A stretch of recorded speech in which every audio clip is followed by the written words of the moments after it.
Eto na naman kami. Guys, welcome to Toyota Fairview. And of course, andito na naman tayo sa releasing department. Tayo'y nahuhuli na naman at mag-vlog tayo ng Hilux G 2024. So meron tayong puti. So please stay and enjoy a short video for your 2024 Hilux G.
Yun.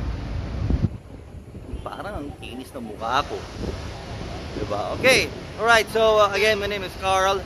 I'm here at Toyota Fairview and today po ipapakita ko lang sa inyo yung aming Toyota Hilux G 2024. Check tayo. There you go.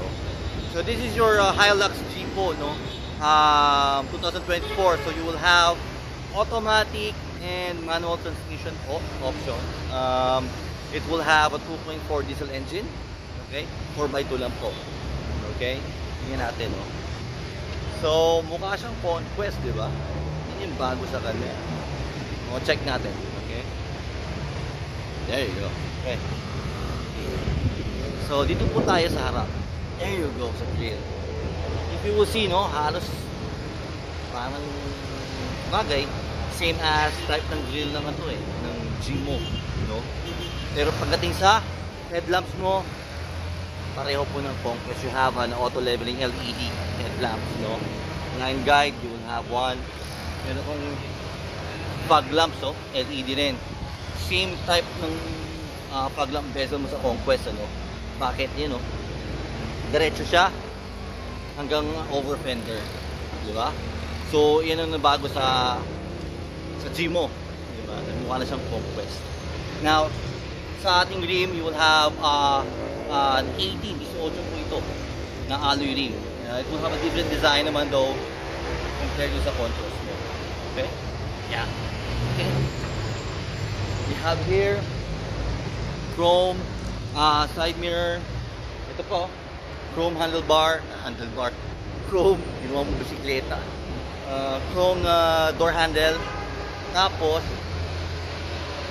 dipindot na siya. So ibig sabihin smart key entry na po ito. Kung smart key entry, push start engine na rin siya. Okay, yan. You will have, you know, step board, meron, ito mo po, no? Diba? Adjust tayo konti, sorry, there you go. See? Sa G naman, no? Compare mo before, talagang wala naman siyang parang sports bar dito. No? So, nagmukha siyang Conquest, pero wala siyang sports car. You'll have your bedliner pa rin. Meron pa rin po. Okay. You will have an LED rear combination lamp. Yan po, no? Line guide, meron ka na rin.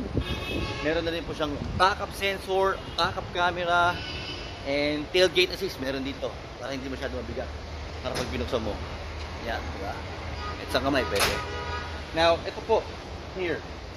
I'm not sure, no? Kasi sa old Hilux na G, tignan nyo to, meron siya parang naka-emboss na Hilux. So, tinignan ko yung Conquest na 2023 at 2024. Parating siyang ganito. Ha? Para makita nyo. Yan. Yung sinasabi ko. Diba? Yung naka-emboss na Hilux. Okay din. Pogi din. Yeah. Okay? Yan. See? Ang antena niya, sa taas. Ano ba? Hindi makita. Yun.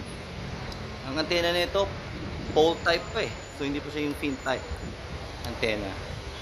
Yan. Okay? So, same po, no? You will have a double wishbone suspension sa likod po. Leaf spring, molye, no? With rigid axle. Ventilated disc brakes sa harap. Drum brakes sa likod. Okay? So 4x2 lang po ito. Yan. Diba? Nangingingay, go na. Okay. So, ano po mga let's check. Yan. Okay, ito po yung door panel sa harap po, no, sa driver side. Yan, you will have your centralized lock. Lock here. Automatic windows. You have your retractable side mirror adjustment. Switch. Ito yung side mirror adjustment mo, left and right. Okay, so andito po you have your gas tank, access at saka yung hood mo. Now for your sa hood po, wala pa siyang hood lift assist. Yan, okay. So this is your steering wheel. Yan. So leather to eh. This one, leather yan. Okay, ganun din, same as before. You have your controls, ito sa yung dashboard, instrumental panel, and your radio. No, baliktad. Radio, ito ang yung sa instrumental panel mo. Okay? So standard naman po, there you go. You have a dual AC, no? Dual zone AC. You will have your 8-inch po na audio head unit with Apple CarPlay and Android Auto. Pero ano po yan wired pa, hindi po siya wireless. Meron tong Echo. There, saan ba? Yan. You have your Echo and power mode. Sino ba? Makita. Yun. Ayan. Okay. Tapos this one is actually a 6-speed manual transmission. Yan. Okay. There you go.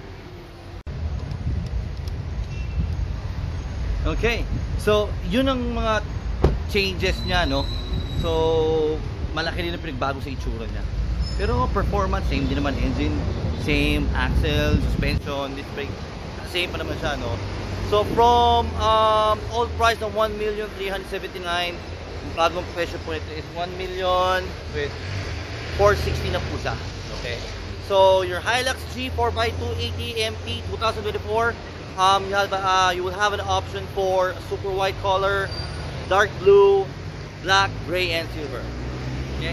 So guys, if you're looking for an actual unit that you would like to see, let me know. Mr. Kang, look for Mr. Kang here at Toyota for review. I'll be happy to assist you with that.